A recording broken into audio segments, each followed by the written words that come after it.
same exact thing with Trump and the January 6th case, if you recall. It's the same thing.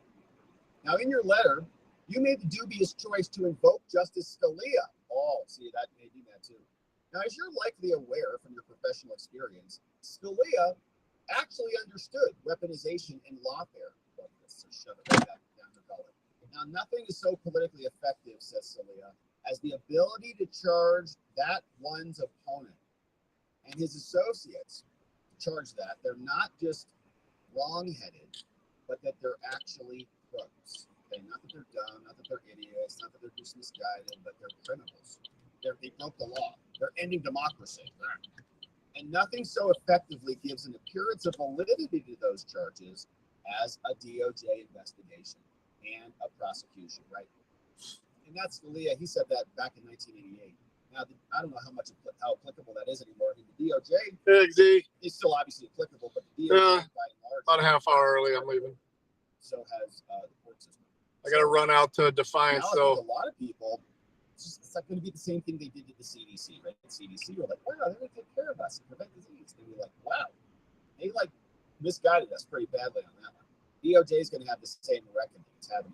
We're going through it right now. And the courts, especially the DC circuit, is also doing the same thing to themselves. Hey, Teresa. Now, ML says, there is also great irony in your invocation of the famous speech by Attorney General Robert Jackson. That's not the banner I wanted. His remarks are unquestionably relevant here, but not in the way you think. Jackson warned that, quote, some measure of centralized control over federal prosecutors was necessary. The senior leadership of the DOJ exercises that. And one of Jackson's concerns was that the most dangerous power of the prosecutor arises from the risk that the prosecutor would pick people that he thinks he should get rather than pick cases that need to be prosecuted, right? That is what has been perverting our government for years now. Now, regardless of how the investigations of Adams was initiated, by 2024, your office's work was extremely problematic. And finally, your suggestion that Trump should issue a pardon to Adams reveals that your office's insubordination is little more than a preference to avoid a duty that you regard as unpleasant and politically inconvenient. Your oath, Danielle, to the Constitution does not permit you to substitute your policy judgment for that of the president or senior leadership of the DOJ. And you are in no position to suggest that the president exercises exclusive authority to make we're getting ours in the morning easier. And so for all of these reasons, we're dismissing it. Your refusal to do that has only exacerbated the concerns that I thought existed initially. And finally, your objections to the second basis for my directive, I said that Adams can't do his job if he's under indictment, are based on exaggerated claims that further illustrate your ability to grapple with the problems of this case. Now, as a result of the pending prosecution, Adams is unable to communicate directly with the city officials he manages. He has been denied security. We call that the high-level bridge. It's Maumee River, but the Maumee Bridge is actually in Maumee. The situation is unacceptable, and it directly endangers the lives of millions. It's not even a river right now. It's just a long ice rink. Frozen over. Greatly outweigh any risks you identify. It's not for local federal officials like you, who lacks access to all the information, to question our judgment. Did you claim to find my reference that Victor Boot, the Russian merchant of death, to be alarming? You have missed the fundamental point. Presidents frequently make policy decisions that the DOJ is charged with implementing. Now, in connection with Boot, Biden made a very questionable decision to release the merchant of death from prison. But once the decision was made, it was the responsibility of your office to execute. And regardless of anyone's personal positions on this, your office filed a decision to release Victor. So you did it there. So release your Adams. He's not the merchant of death. Just likes nice flight upgrades. That was your job, and the job of the attorneys assigned here. You have all violated your oaths by failing to do it. In no valid sense do you uphold the Constitution by disobeying direct orders to implement the policy of a duly elected president. He's in Western Illinois. Emphasizing the behavior, that behavior does a disservice to the nature of this work. And you have also screamed unsuccessfully to say that there was some kind of quid pro quo, totally false. They should acknowledge before in writing even you said that. The Justice Department is charged with keeping people safe across the country. Your job is to try to help keep the city safe, but your actions are endangerment. And more broadly, you're simply incorrect. There's no valid basis to seek a dismissal. And that contention is a dereliction of your duty, Danielle, to advocate zealously on behalf of the United States. The oath we swore to uphold. The main case you cite is this case. We're talking about expense and inconvenience. That's why they didn't dismiss that. That's not what we're talking about here. You're relying on a 57-year-old district court case? What are you talking about? The Attorney General has an absolute right to dismiss this, as this case says. Any judicial discretion is severely cabined to these other contexts. And so any concerns that you guys made up about, says that's ridiculous. They were not a valid basis for insubordination. So finally, I think the wifey's going to hop in here. She's just getting done with her stuff. So you screwed up on these two reasons. But I could have blasted you for a bunch of other stuff. In fact, the case turns on factual and legal theories that are at best extremely aggressive, which was our read of it from the beginning. You can go back and watch the tape. We're reading this going, what? You got like upgrades and stuff? Like, okay. We pretty much did our date night last night. So we gotta leave a little bit earlier tomorrow, so we're not even gonna try and battle everybody at the restaurants tonight. She didn't get indicted. She got reelected. They love Fuck her that. in Fulton County. Friday, It was like the Thanksgiving. same thing, right? Danny and her lover, they got $700,000. I don't know that we had anywhere close to that with Mayor Adams. We got like some flight upgrades to Turkey or whatever. Maryland. For example, the district court explained that it's not inconceivable for the Second Circuit to hold that an official act, it might be applicable here. The district court also acknowledged that there is some force to Mayor Adams' challenges as to your theories, and that things of value in this case, we call them campaign contributions, which require heightened proof.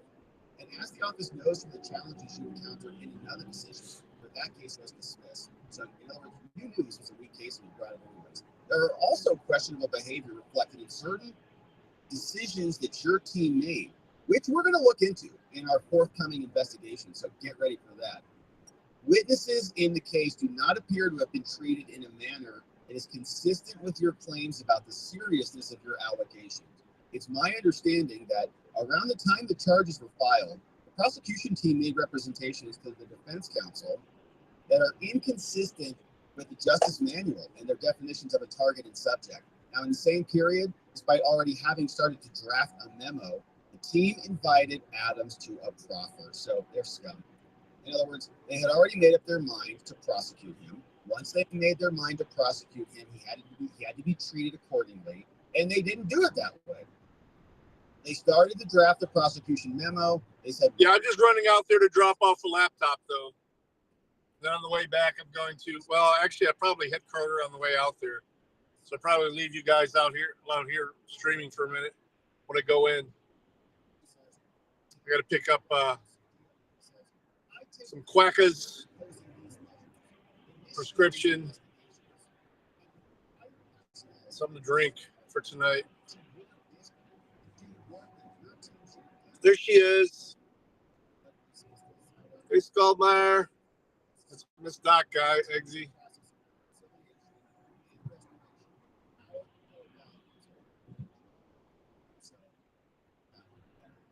Emil Bo, acting deputy AG, dropping the hammer. And that's how you do it right there. Don't get on Emil's bad side, all right? And don't point to your friends here and say, I talked to my friends and they agree with me. You should leave. Good. They can all leave with you. Pack your crap and go.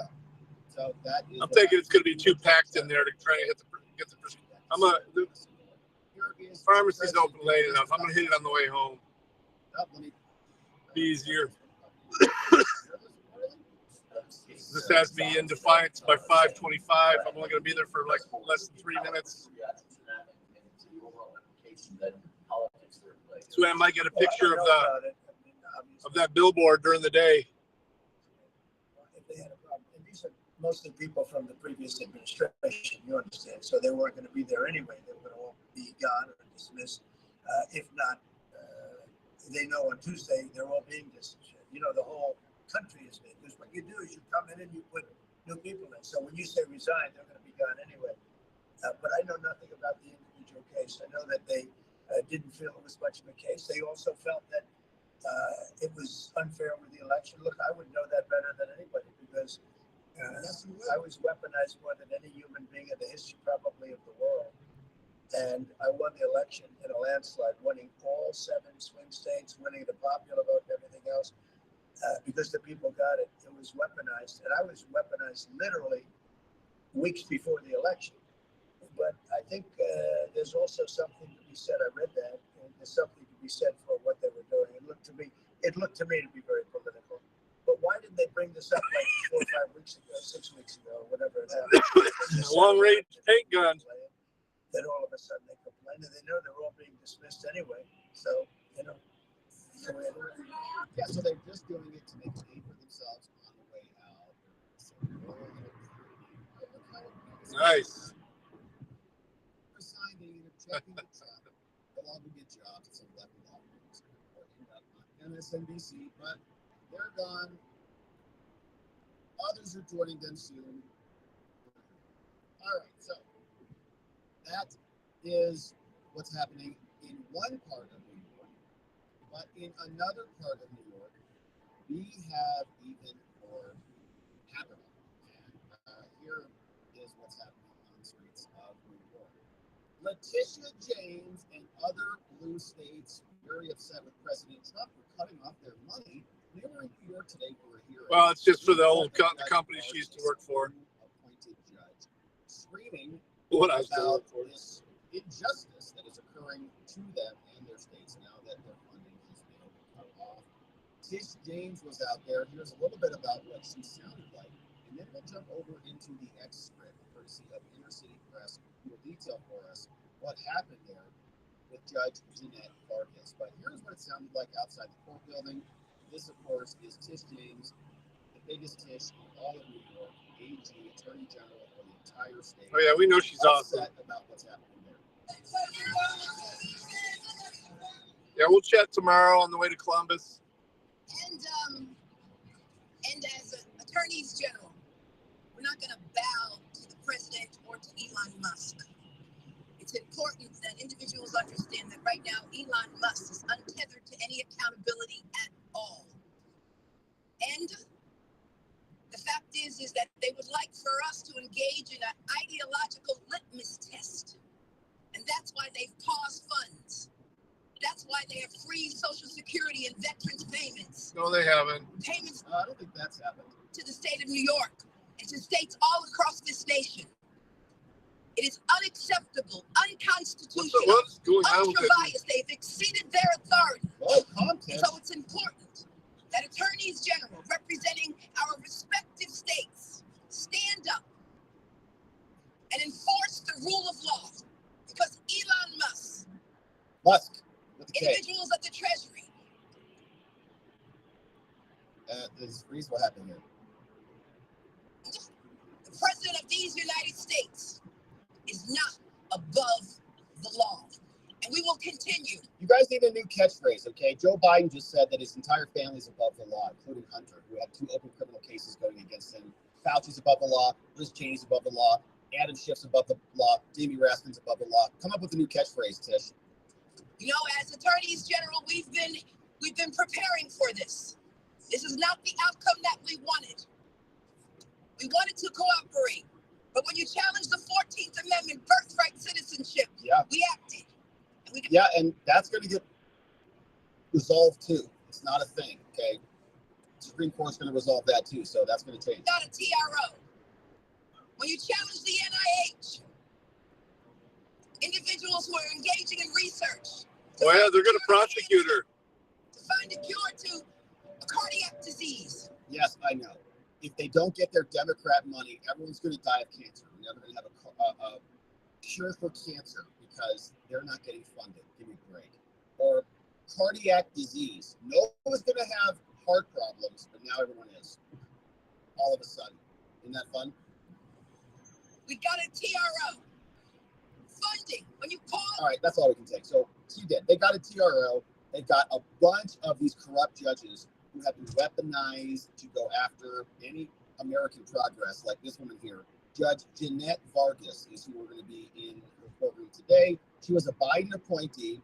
She did grant an initial restraining order against the Trump administration. And we're back in court today. Here is what the events look like, courtesy of our friends, Inner City Press, Matthew Russell Lee presiding. All rise. Judge Jeanette Vargas comes in. You know what she looks like. Says, all right, everybody. You know, we're here today on the preliminary injunction request. I have accepted 3 amicus briefs, including Iowa, 19 other states, in support of Trump and the defendants. Any evidentiary objections to having these briefs come in? No, not from us. No, not from us. All right, judge says, I want to begin with standing.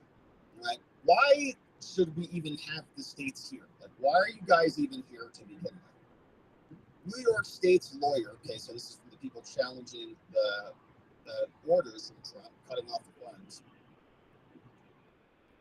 Your Honor, well, we're here because the Trump administration is blocking money on ideological grounds. And that confers standing under Article 3. Hey, Oklahoma. There's also personally identifying information that DOJ is accessing. And so that's part of an injury to the states. And so that's why we're here. So you have to stop Elon and turn the money back on. And it's all part of a single plan. And the judge says, well, has there been disclosure of any of that personally identifying information, or has that gone out to the public? Yes, Your Honor, he says. There was an unauthorized actor, okay? They had no authorized job duty to access this information at all. And the Inspector General of the Treasury Department is launching an audit. There's a substantial risk of future harm, and that is true. The Treasury Inspector General is launching. It's amazing that they're going to launch inspections into the people who are catching the fraud and the grift. It's incredible. Why didn't they just investigate the fraud and the grift? Why do they have to investigate the investigators of the fraud and the grift? But it is happening. So that's going to be a lot of fun. Treasury Watchdog is going to begin an audit. That whole process will start. They'll investigate, send letters, send subpoenas. Elon and the DOJ will respond. Then they'll write a report, and they'll report Congress. And the congressional Democrats will have a hissy fit cry from the ceilings again. And then they'll call for impeachment. Okay, this is how this is going to work. So that is happening. Now, we're there, and the judge says, well, what else? Says the states have had their bank accounts closed and accessed. And Mr. Krause's delegation, and we saw that, New York got $80 million rescinded because it's not their money. Their money went to Ukraine, thanks to Joe Biden. I can thank him for that. The states have had their bank accounts accessed, and Mr. Krause's delegation has not been approved by the ethics officer, so he can't touch these things. Well, how do you address the argument, New York? Go, dude. That it's just speculative. Go, dude. There will be funding cuts. Fucking idiot. They're just analyzing. I don't know how to merge, It's not even man. been a month yet. But the administration comes in, they assess things, and it takes time. Motherfuckers carrying gas and smoking a cigarette while What's- driving the truck. Is it speculative? That's smart. No, Your Honor, we're not basing on that. There are actual harms here that are happening right now. For example, there are cases in other courts that also have funding cuts as well. It's like literal money, so we don't have the money, so we're dying. That says, all right, well, what about you, government? What's your position on standing? Like, should they even be here, or are they even in this court? U.S. prosecutor for Trump's DOJ, called Jeffrey Osterreicher, says, well, Your Honor, first of all, I just want to clear this up. Mr. Krause has now been cleared by the ethics officer, so he's good. So he's fine. So that's moot. And in fact, there is no injury in fact here. Okay, the states have not been injured in fact such that they get standing. Okay, this case, Your Honor, is about the Treasury Department employees accessing Treasury Department information. They're here talking about Elon and DOJ, whatever. It's Treasury Department employees accessing Treasury Department information. Nothing illegal, there's nothing nefarious. They're doing everything they're allowed to do. Well, let's go to the they're hotel. claiming that there was information shared. Yeah, with well, I other popped in there agencies, for a bit. like DOJ and the executive office of the president, and so I didn't know they got him a room. what's going on? I know he was in a Well, room there doing were that. I don't know emails, whose they room were it was. communicating from the Treasury Department to other branches, but I don't know what kind of info was shared. But what about access to source codes, says this judge? Isn't there a risk of hacking, as a concrete harm to the states? She's like just trying to make something up. Could they be hacked if they're in there looking at the source code? Do you know what the source code is? No idea what access means. Never understood the movie Hackers. Never watched the movie Hackers. Doesn't know anything about it. Prosecutor says, Your Honor, he was in sandbox mode with precautions, so there's no risk of that. Well, Your Honor, and the judge says, well, why was everything so fast? Like, why do they move so quickly? This is what they're really upset about. The time frame seems abbreviated. Like, it just all this happened in a matter of days. Like, why did you guys move so fast? Which is why they're so upset about this. Because it's happening. If they can't formulate a response. Why don't you guys slow down? Why the rush? Well, because Trump signed executive orders. We had deadlines. Okay, I know he did that, but I question whether the manner in which it could have been implemented could have been slowed down, with training given. Was there training given? Judge, we don't care about your training. It's not your job to execute the laws. That's the executive branch's job, to execute the laws. If you think the execution of the law was inappropriate, or people are going to be harmed, or there are consequences for that, that's not your problem. The rest of the public can hold the executive branch accountable via voting. And if Congress is upset about that, their check and balances is to impeach the president. You don't get to substitute your judgment with the president's judgment with yours. Training, was there training given? No! We're talking about two individuals, one with over-the-shoulder access. It's not about analyzing PII. We're not even looking at that, okay, Judge? No one's looking at information. No one wants Elizabeth Warren's Social Security number, okay? We're looking at broad patterns for systemic failures, like where people are not filling out the reason for the payments. And those are getting cut off. It's not about any of that. So the judge says, okay, fine. So let's turn to the merits of this claim here. Judge says, I want to start with the states. The states say, judge says, I read the declarations from the states, and they say there was an inquiry into the USAID payments, which they then decided to do through the agency. Is that right? New York State says, well, I don't think that's correct, Your Honor. They were using tests in the sandbox, but it's not a legitimate agency function to create an ideological screen. There's no ideological screen of fraud or abuse.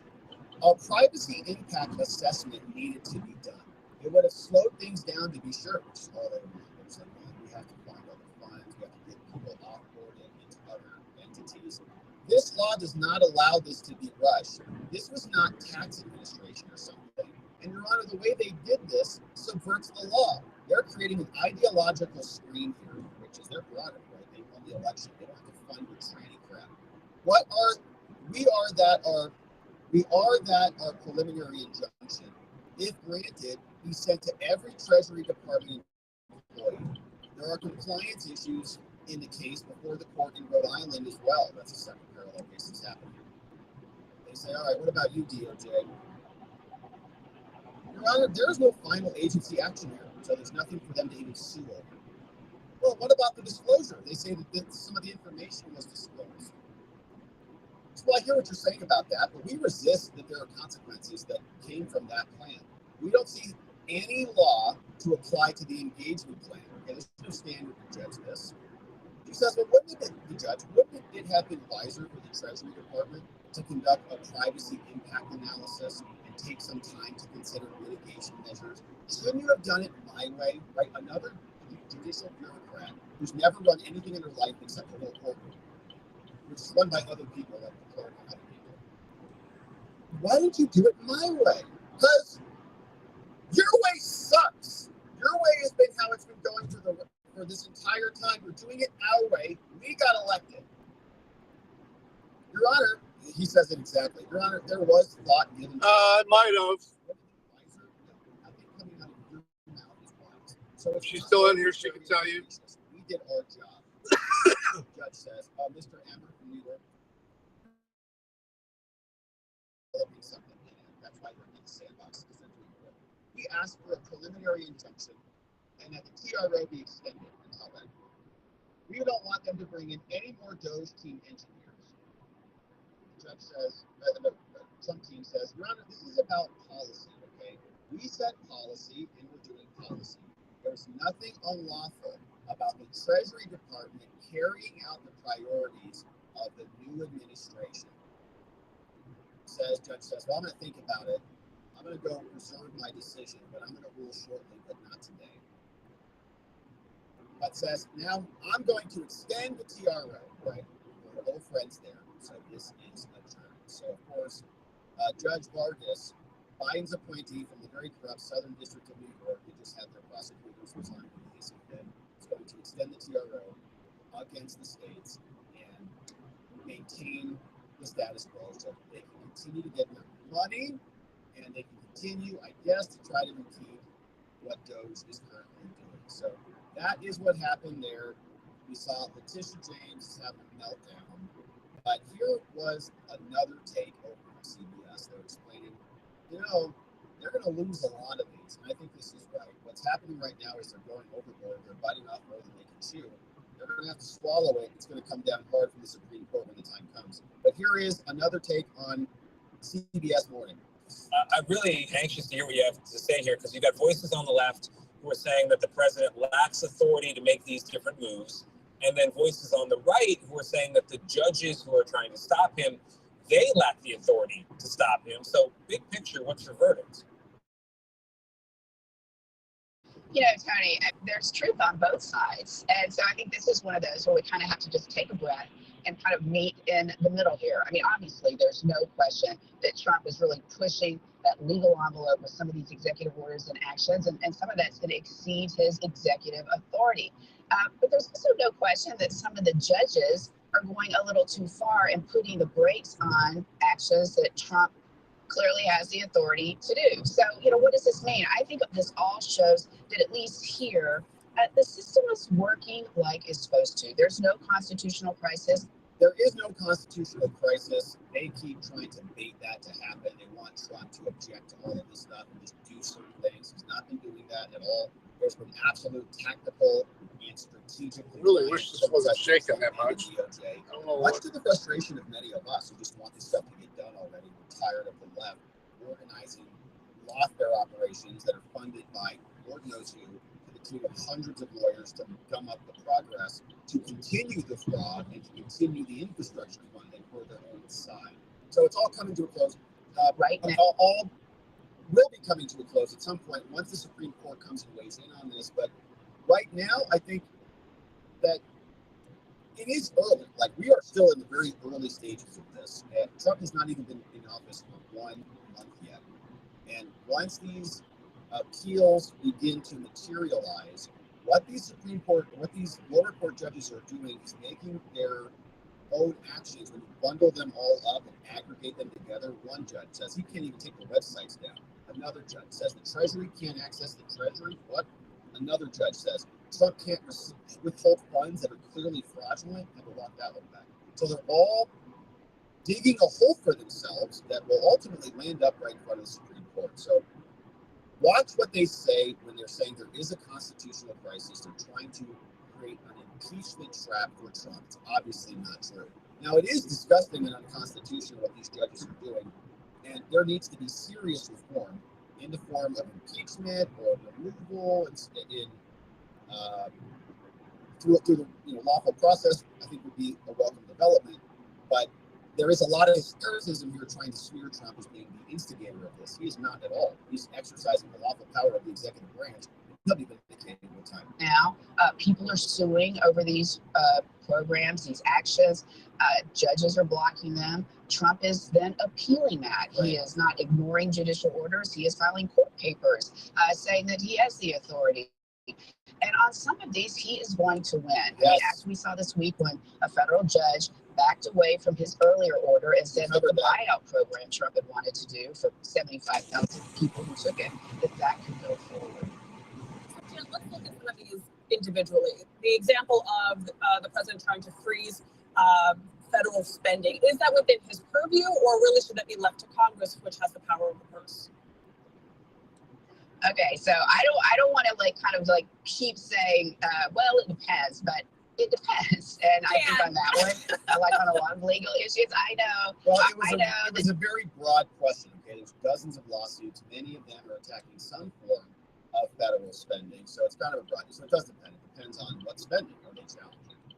What are they saying Trump did illegally? So it does depend. Devil is in the details, but it really is, because obviously the president can take a pause for some of this stuff and take stock of some of these programs. Are the grants going to the right people? Remember, President Biden took quite a while to start doling out all that money that Congress appropriated for the border wall. That was kind of controversial then, but he had the authority to do it because it was considered programmatic. Where it becomes a problem is where there are deadlines and specific things, and it appears that this is going to be some indefinite impoundment, as they say. And I know we all love to talk about the Impoundment Control Act of 1974. They do love to talk about it. But that is a problem, because that law says that the president honestly cannot withhold these kind of funds. Trump is going to argue that's unconstitutional. Because it is. Yeah, and the Impoundment Control Act was passed in response to Nixon, and I think it is essentially eliminating a presidential power that had existed and had been utilized for years. Tons of presidents have done that, all the way going back to Jefferson and others. Now, they made decisions on where the funds would go. Like Jefferson, I think his story was the Congress appropriated $50,000 for a ship, right, for a new boat to protect Louisiana or whatever. And he decided that after he was not going to spend the money on that because there was another decision and they had a treaty or something, so he didn't need the money. He moved it around. It was kind of a more amicable decision, but that was a precedent of the impounded power, right? The president doesn't have to spend money exactly as Congress appropriates because there's a practical component to it, right? Congress may spend a bunch of money and the president receives it and says, that's a terrible idea. I got to take care of the country. I'm not going to go fund the enemy who's hurting America, right? So I have to take care, bring it to the people. If the people are unhappy about it, they can whine to their Congress people. The Congress people can then impeach the president. That's the mechanism. The president doesn't just take orders and have to go fund comic books in Peru. So very interesting reporting from CBS, kind of breaking the news to them. Trump's going to win a lot of these. I think they are right. Now, let's talk about some other insane things. Democrat judges in Washington, D.C., the District of Columbia, strike back against Trump. They drop a bunch of these orders that are pretty horrific. I think that a lot of them are going to be reversed. But this is another lawsuit that actually just got dropped as well.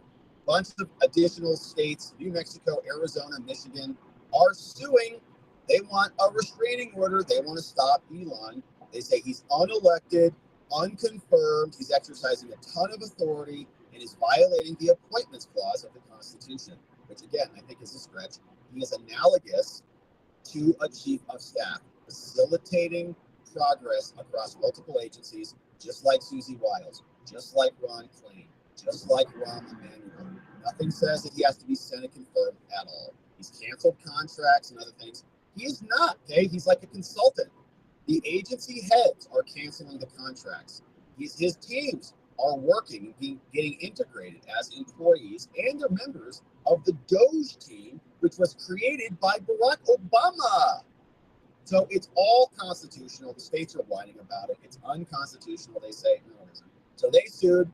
They want everything stopped. Here's what all these loser states are saying. My loser states aren't there, unfortunately, because we got crap Chris Mays for the time being. And their time is going to be coming to a close. I can feel it in my bones. So here, says states want this court to grant a TRO. And what they're asking for is that DOGE be stopped. No more data for DOGE. They're trying to cut off this data. Stop. They want DOGE stopped and enjoined from ordering any disbursement of public funds. So they can't change anything. They want everything to be binding. They say DOGE can't cancel anything, can't get rid of government property because remember, they're nuking people's cubicles even. ordering rescissions. They wanted to stop making personnel decisions, stop taking actions to dismantle agencies, accessing sensitive data, and blah, blah, blah. Signed off on by all of the states. And not all the states, but how many is it? I don't know. A bunch of them listed here: Maryland, Washington, Vermont. Oh, that guy from Vermont. Massachusetts, Senator Hirono's Hawaii. Did you have sex with anyone today? That one and others. So they sued, and guess where that case is landing? Guess where it got assigned? None other than Judge Tanya Chutkan. You remember her from the January 6th case. Isn't that great? So Tanya Chutkan comes back into the fray, one of the most corrupt federal judges we've talked about here, and she now gets assigned the new case. What a total scam, right? So here's another order that came down, and again, I think this one is just going to dig them into a deeper hole. It's going to box them in. Essentially, the Supreme Court is going to come out, and they're going to have to issue an order that is more in alignment with the unitary executive theory, which is a phrase you're hearing a lot more about, which says that the executive branch is an independent branch, because it is. And now we're going to start treating it like that, which is going to be great. So this order came down out again of the District of Columbia. We check our mind map, and this judge who issued this one is this guy, Judge Amir Ali, DC Circuit Court as well. And this is the case of Global Health Council, and they're nonprofits. They say that we're being hurt now because our money is gone. And he's basically saying your money is coming back on because he's in charge of the entire executive branch. He says these plaintiffs are nonprofits and other entities, and they get federal grant money. And now they're suing under the APA, which of course doesn't apply to the president. They say they want restraining orders to stop the president, including the president, from stopping your executive order. The court held a hearing and recognized the harms against these NGOs, and it will be irreparable if they're harmed. And so now here's some background. They say every year Congress appropriates a bunch of money. On January 20th, they issued an executive order along with the OMB. In the days that followed, agencies started suspending congressionally appropriated foreign aid, but it wasn't appropriated to the Council of Health Global Producers or the AIDS Vaccine Advocacy Coalition, whatever that is. They weren't specifically appropriated the money. The Secretary of State issued a memo suspending all of those. There were immediate stop work orders. OMB's acting director issued a memo, you're all fired. A list of defendants said that, a list that Trump provided said that there were 230 contracts and grants terminated just 2 days, even after they received the law. And that list doesn't include all of them that are still being canceled after those 2 days. So the doctors and the AIDS people, they'll say that they have suffered, we're going to suffer enormous harm to our businesses. Oh no, wow. Could you imagine if we sued the government because they were locking us down and we said, you can't lock us down, it's going to harm our businesses. They would have said, go drop dead, okay? You're going to get this jab no matter what, and you're locked down.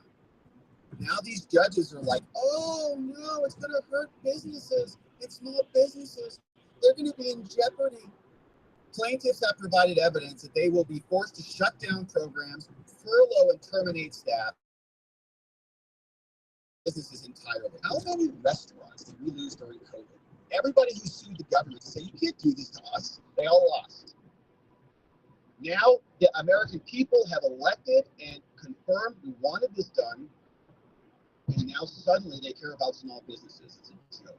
They have also provided, it's small Democrat businesses, okay? It's small blue businesses. They don't care about your business if you're a small business owner, because you're probably Republican in many cases, because you're going to understand what it's like to pay taxes. They also have provided supporting, but if you're one of these NGOs, if you're an advocacy group that's a nonprofit that gets government money, you don't care about any of that. They have also provided supporting evidence that Trump has and will have a catastrophic effect on humanitarian missions. That is Trump's discretion to make that determination, not this court's. So they say, okay, we have to grant a TRO at this early stage. The court finds that the doctors and the AIDS people win. The Court says there will be irreparable harm. Oh no, given the scale of the disruption. Okay, they say a blanket suspension of this money will cause immense financial harm. Good. In many cases, going to force them to significantly cut down on staff or reduce operations. Excellent. That's the point. We know there is going to be difficulty here. That's the point. They say this harm is not based upon expectations of future grants. They say it's happening right now. Look at this crap. One plaintiff, this judge is protecting them, a large investigative journalism organization. I don't care about this large investigative journalism organization. They have agreements that say it's 38% of their budget. This is some Ukraine entity, I would guess. AIDS vaccine as well. They say we're going to lose everything. Due to the suspension of the money, the organization has been forced to cut 43 people off fired, with most remaining being moved to a shorter work week. The organization has to cancel events, cut travel for reporting, and freeze new equipment. The organization says that the disruption will continue if it doesn't have relief. Can you believe this? We don't care. Why are we paying for their journalism? Okay, all other independent journalism and investigative journalists have to fund themselves. Are they going to pay us? I don't want their crap money. Judge, no one cares about that. That's not your judgment to substitute protecting some Ukraine propaganda organization. A nonprofit plaintiff is also focusing on protecting refugees. They had to fire 500 people. Good, fine.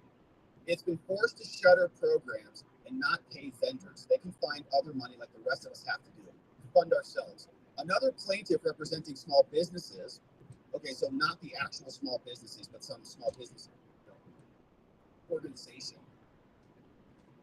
says that people are not paying their invoices. This has forced small businesses to furlough most U.S. national staff in home offices and on contracts and terminate foreign national staff as well. Why? Another plaintiff focusing on addressing AIDS and HIV has already been forced to fire 7 people, and they're going to fire 10 more. Great. Yeah, I know. In my whole life, it's been AIDS, AIDS, AIDS. We're always fighting AIDS everywhere. Everything has to be spent to stop AIDS. Got it. Okay. We got our own problems in America. Other plaintiffs have described how the blanket suspension is going to undermine their court mission. So this judge cares more about them than America. One plaintiff asserts that the suspension of foreign aid is going to disrupt health programs for moms and babies. Yeah, 4 million. Stop work order, 4 million for funding American schools and hospitals in Nepal and Vietnam. Okay, that's great. 4 million can come back here to America, not in Vietnam and Nepal. The plaintiff's organization attests to its suspension. This is an existential threat to our life-saving work. I know they're all civil servants, they're all lifetime career people, and they all do life-saving work. We know they can go do it somewhere else. They can come to America and do it here. Another plaintiff says it can no longer fund shelters for minors in Central America trying to escape recruitment into criminal gangs. Oh, right. The Central Americans can deal with their own shelters. A different plaintiff also says it has abruptly stopped providing medical services in Bangladesh. Again, they can figure it out there. A lot of smart people there in Bangladesh. Additional plaintiff says it freezes have delayed. Click on the link and get signed in to Rumble. We're going to be throwing up the green screen in a little bit. They can figure it out. Another plaintiff, HIV prevention, more AIDS. AIDS everywhere. At the court hearing, Trump acknowledged that the types of harms affecting businesses and availability of medicine can be considered irreparable harm. But would that be irreparable? Yeah, maybe. But some of those contracts have included clauses that allows us to terminate them. Now, plaintiffs have further reduced evidence. They say that this harm is taking place. It's going to continue. The secretary said, well, we'll waive you. Like if you have a real serious problem, like someone's going to die, apply for a waiver. But they say we apply for waivers and we're still having harms. We want money for everything. Like the waivers are not wavy enough. One plaintiff said that they met with the State Department to discuss what activities would qualify for a waiver. The officer stated, I don't know, just apply. I'll let you know. Apply and we'll see. They further said that even if they have a waiver, no funds could be dispersed because the payout portals are no longer functioning, okay? So when they all go to get fat at the trough and just slaughter down our treasury dollars, they can't, it's not there. They say there are waivers, and also there's also global supply chain problems, right? So we might get our money, but we need everybody to get their money because of global supply chains. So they need all of the trans comic books to end up, like they need the printer of the trans comic books, they need the artists of the trans comic books, they need someone to write it, and then they need to, to print it and ship it. So they all got to get paid for their tranny comic books. Now at the hearing, defendants pointed to the waiver process, but did not rebuke this evidence, saying, yeah, a lot of people want their money, so there will be hiccups. So now that we know, the judge says, there's evidence that there's harms, there's people are still getting terminated, no one's getting money, and they submitted documentation. Okay, this was so epic. I love this. Because we talked about this, the independent source theory, right? The independent justification for canceling and rescinding these funds, as long as Trump can identify some other basis for it, he's justified, according to him, saying that Trump submitted documentation that just in the 2 days after they got sued, so they're sued, they canceled an additional 230 contracts. Good. We're suing you to stop doing this. Well, we're not stopping at all. 230 more gone. Canceled. Absent relief, this is going to continue. So the judge says there is irreparable harm. It also appears that they're going to win. They say it does look arbitrary and capricious. It does look like it's in violation of the APA. They say it's in violation of the Take Care Clause. No, Judge, you are. Allowing this to continue is a violation of your oath of office to this country. Ultra-virus, according to the AIDS people, the court only needs to find that they're going to succeed. And we also do think this is final agency action. And so the judge ultimately says, this is necessary. There's no explanation why a blanket suspension of all this aid, which is setting up a shockwave, is happening. We don't owe you an explanation. The explanation is Trump won the election. We debated all of these reasons before the election. This is not a new concept for you. We told you that we were going to come in and Elon was going to clean house. It's happening. You got your explanation. You don't get to demand another one. Does he have the power or not? He does. Most defendants offer as a possibility that they could terminate it because of a clause. They wrote a whole executive order. To be sure, there is nothing arbitrary and capricious. They should have looked at these contracts and they didn't do that. So plaintiff has shown that this is arbitrary and capricious and they can't have their money cut off. And so they say, the judge says, once we balance the factors of public and private interests, we do have to understand that Congress gave these people this money, and it's going to harm American businesses. It's going to shut down programs and lay off employees and shutter things altogether and vulnerable population and all this crap. Hey, judge, you're not a congressperson. You don't get to consider all this legislative stuff, okay? We considered those determinations at the executive branch and made the decision accordingly. And they say there's no...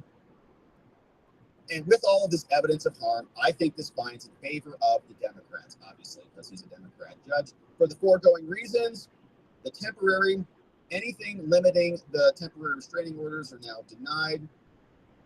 The court does not find it necessary to enjoin the president. Okay, obviously, the judge is like, I'm not going to go that far. So the judge just got done saying the president has no power to do these things. And then in his order, he excludes the president because it's pathetic. Given the breadth of the relief initially sought, the court also makes clear it does not enjoin the president or the secretary of state, nor does the court enjoin any aspect of conduct related to a comprehensive review. So again, the judge is carving out all these independent sources, which is what Trump is going to continue to use. While plaintiffs have made the showing for a temporary injunction, it's not adequately tailored at this stage. But the court does find that a blanket suspension of foreign aid, as specified below, you can't do that. So whatever that is. So he's okay, it's not blanket. You're suspended, and you're suspended, and you're suspended. So there are directives as follows. Consistent with the reasoning, it's ordered that Marco Rubio, the judge now in charge of Marco, and the Department of State and others are temporarily enjoined from giving effect to your memo that Rubio, who is a Senate confirmed and approved person, issued. The judge is revoking that.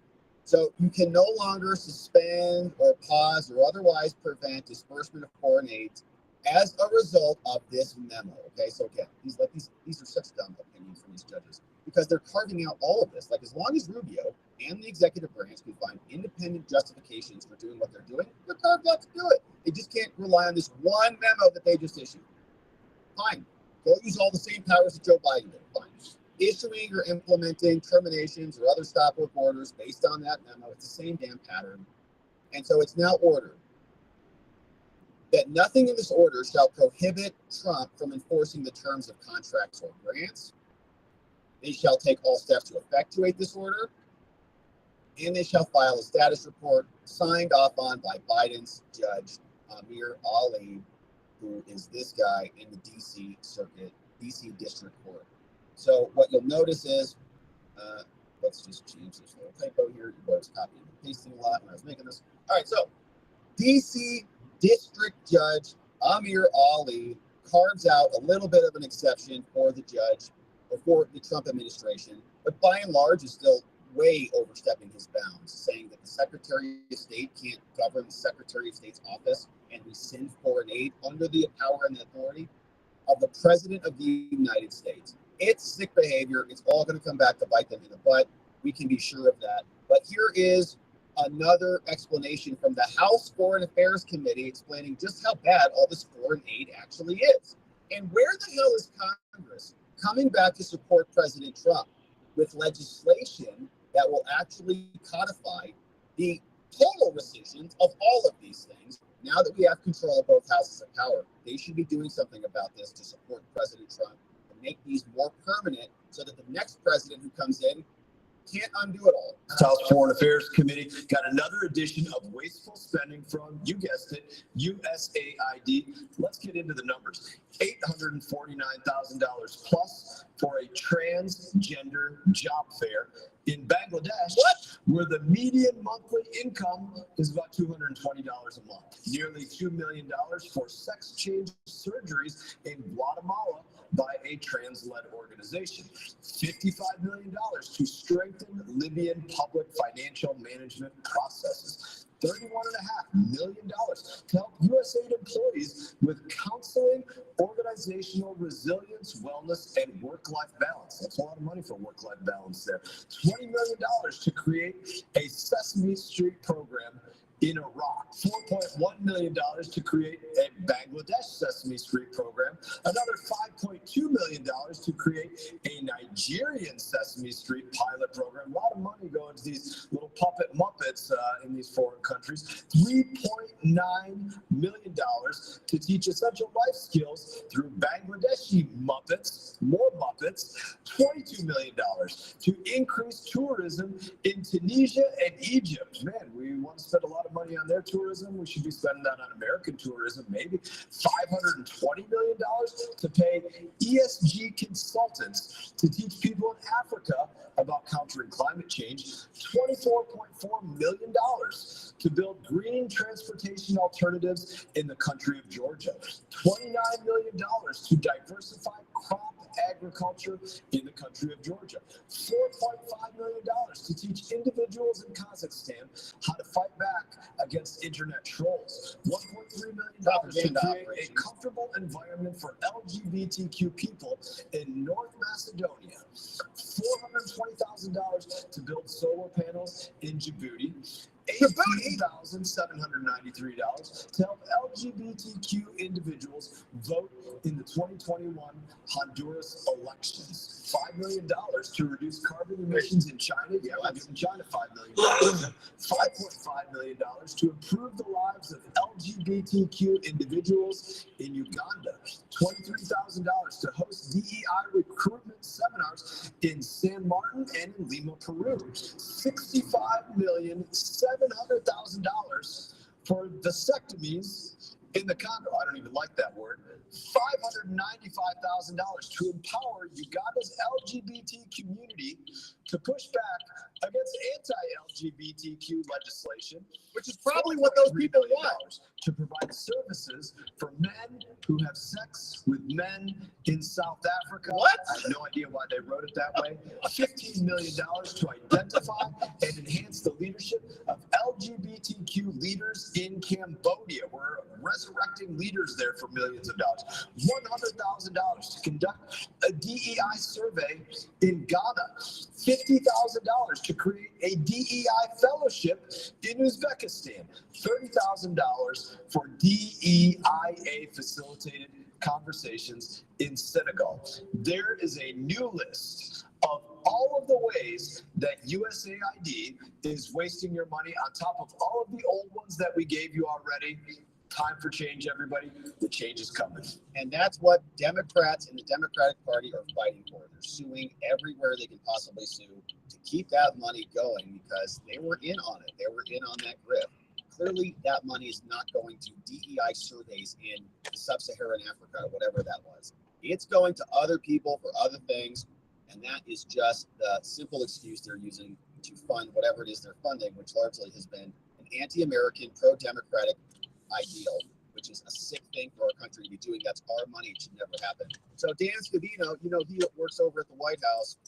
He is showing us what I thought was a very beautiful symbolism on just how badly this stuff backfires for the Democrats. They launched this lawfare. They've launched it for years. We've covered many iterations of this, and they're not learning their lesson. They indicted Trump. Big day. All right. It was her big day.